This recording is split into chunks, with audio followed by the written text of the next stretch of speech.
With the review of the Sony Xperia XA, and the XA is a fairly good looking phone with a cool edge-to-edge screen that is the one feature that makes it stand out.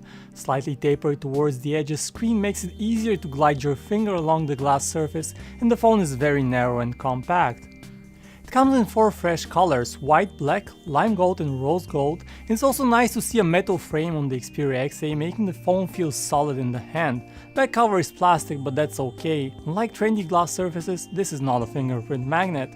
Disappointingly, there is no fingerprint scanner on the XA. Even the cheapest Chinese phones these days have one, so that's a pity.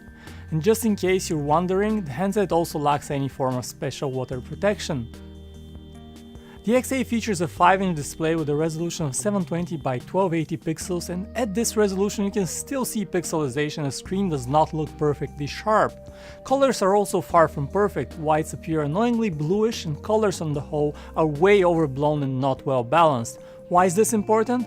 Simple. It makes all the colors in images and videos appear different from what their creators intended them to look. On a more positive note, the screen does get quite bright and is legible even under direct sunlight. Like all Sony phones, the affordable Xperia XA features the light and non-intrusive Sony custom skin. It runs on top of Android 6 Marshmallow.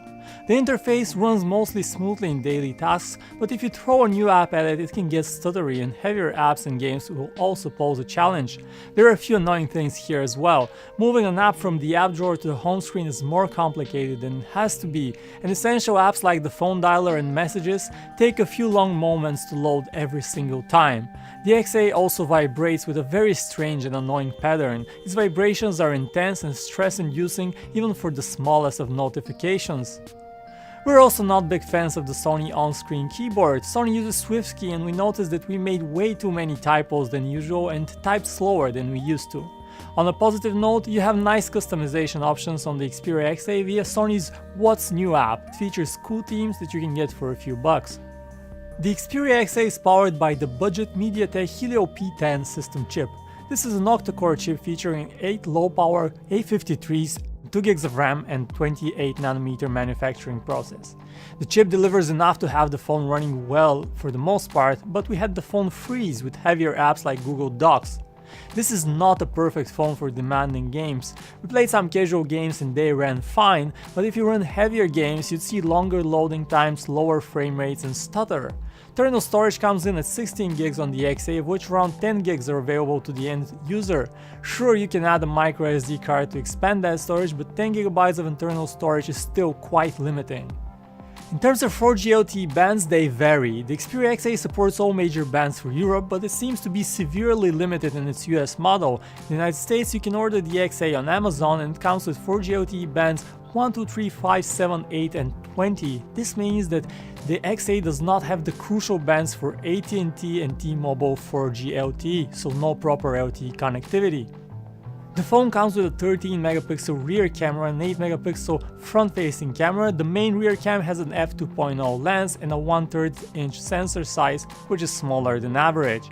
Have a physical 2-way shutter key on the bottom right as well, and holding it for a second or so starts the camera app, which is a nice shortcut.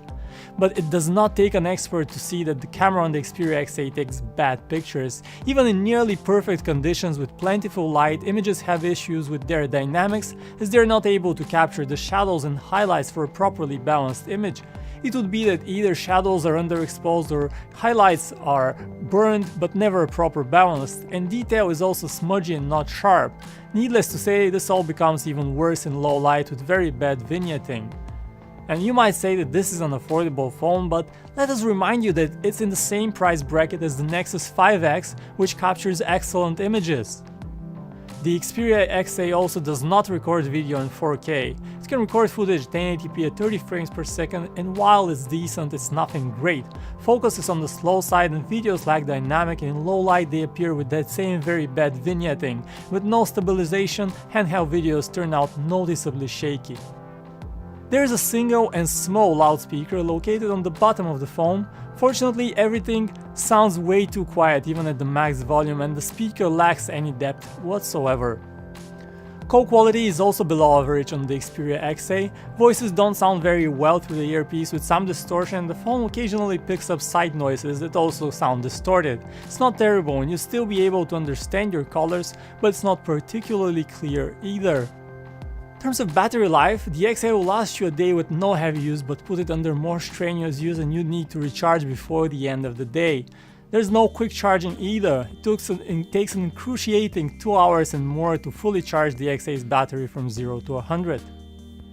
And when you draw the line, the Sony Xperia XA appears to be nothing more than a good-looking, affordable phone with little extraordinary above that. Apart from its looks and decent performance for most daily tasks, it really goes all downhill.